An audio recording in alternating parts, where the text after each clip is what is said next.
Now we're in chapter 8.4 and we're going to be solving an equation using the addition and multiplication properties. Here are the steps for solving an equation. Step 1 is to simplify. If parentheses are present, we're going to use the distributive property. And then we're going to combine any like terms on each side of the equation. Step 2 is to use the addition property. So anything that's adding or subtracting, we're going to move. Our goal here is to rewrite the equation so that the variable terms are on one side of the equation and the constant terms, which are the numbers, are on the other side. Step 3 is the multiplication property. Here we're going to either divide or multiply by the same number on each side of the equation. And then step 4 is to check your answer or your solution in the original equation.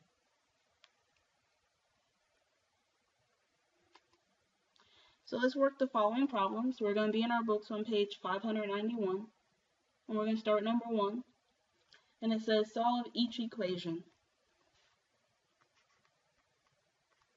For number 1, we have 2x minus 6 equals 0. So I'm going to go ahead and draw a line down my equal sign. This will separate the left side from the right side. And we're solving for the variable x. So we need to move the 2 and the minus 6 over to the right side. The first thing we're going to do is add 6. So now we'll have 2x equals 6. So this right here is the addition property.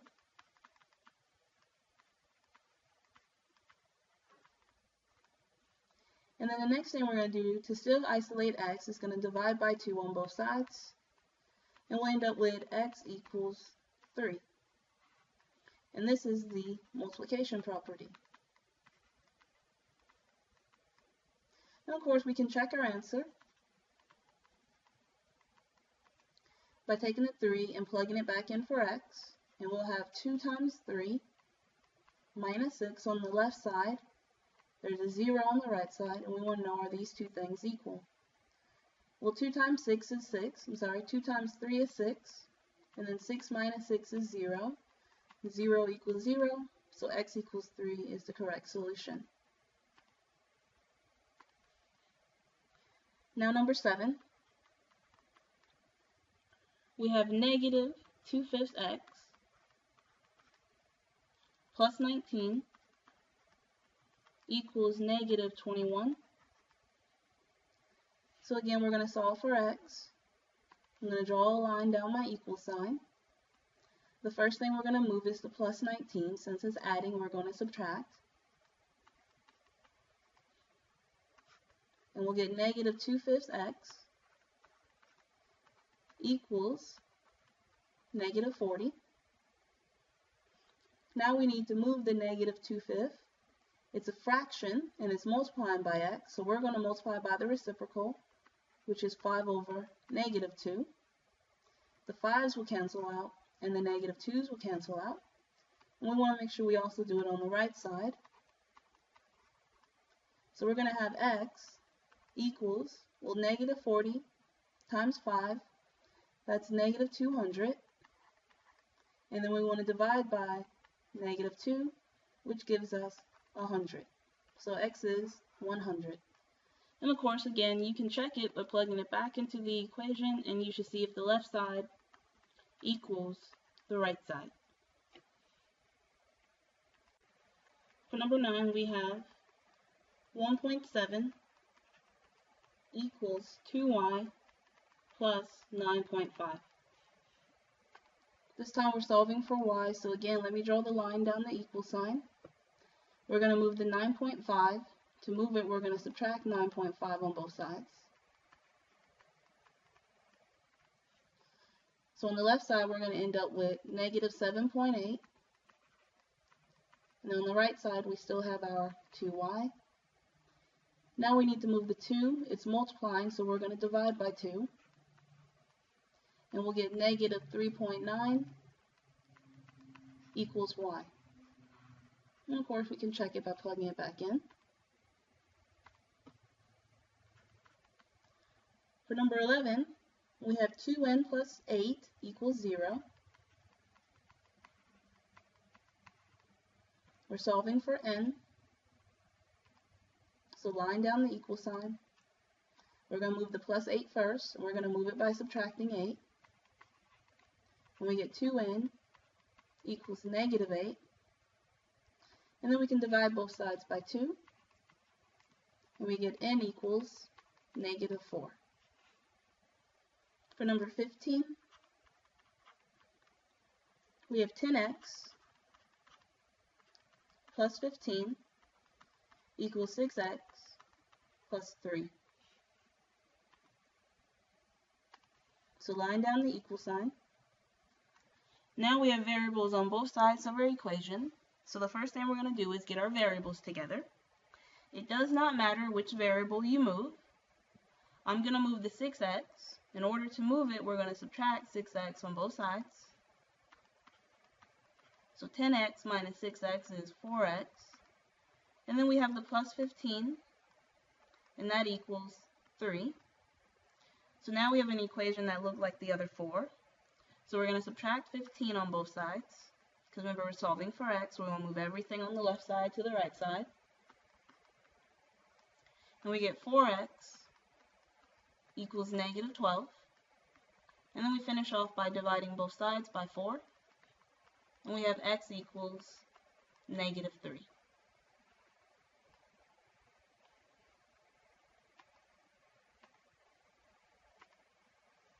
And number 22, we have 2x plus 10 plus 3x equals negative 12 minus x minus 20. So line down the equal sign. On the left side, we see we have like terms, so let's go ahead and combine our like terms on the left side. 2x is like terms with 3x, so 2x plus 3x is 5x, and then plus 10, and then equals, on the right side we also have like terms. Negative 12 minus 20 is negative 32, and then there goes your minus x behind it. Remember, when you're combining like terms, you combine them as you read it. That says 2x, and then there's a plus sign, 3x. That's how we got 5x. We only do the opposite when we're moving over or across the equal sign. So now that we combined our like terms, we have variables on both sides of our equation. So let's put our variables together. We're going to move the minus x, and the opposite of minus x is plus x. So add x on both sides. And we'll get 6x plus 10 equals negative 32. And then we can solve for x by subtracting 10 and subtracting 10. And we get 6x equals negative 42. And then we can finish off by dividing by 6 on both sides. And we get x equals negative 7. Now let's look at number 29. We have 35 minus 17 equals 3 times parentheses x minus 2. So we're still solving for x, but this time we have parentheses, which means we need to distribute. So distribute means multiply. So we're going to multiply inside. So 3 is going to be multiplied by everything on the inside. So we got 35 minus 17 equals 3x minus 6. Then on the left side we have like terms, so let's combine our like terms. 35 minus 17 is 18, and that equals 3x minus 6. And then we can solve for x by moving everything on the right side, the 3 and the negative 6, over to the left side. So we can move the minus 6 by adding 6. And we get 24 equals 3x. And then we finish off by dividing both sides by 3. And we get x equals 8. And then the last one, number 35. Now we have 3 times, parentheses, 5c plus 1 minus 12 equals 13c plus 3. So again, we have parentheses, so let's go ahead and distribute. We're going to draw the line down the equal sign. So we're going to multiply the 3 on the inside. 3 times 5c is 15c, plus 3 minus 12 equals 13c plus 3. So now on the left side we have like terms. We have 3 minus 12, so that's going to become 15c minus 9 equals 13c plus 3. We have our variables on both sides of the equation, so let's get our variables together. I'm going to move the 13c by subtracting 13c on both sides. And we get 15c minus 13c to be 2c minus 9 equals 3. Still solving for c, so we're going to move the minus 9 first, which means we're going to add 9. And we get 2c equals 12. And then we'll finish off by dividing both sides by 2. And we get c equals 6. And remember, you can always check your answers by plugging them back into the equation. And your goal is to see if the left side equals the right side. Okay, so this will conclude our video for Chapter 8.4. Please email me if you have any questions.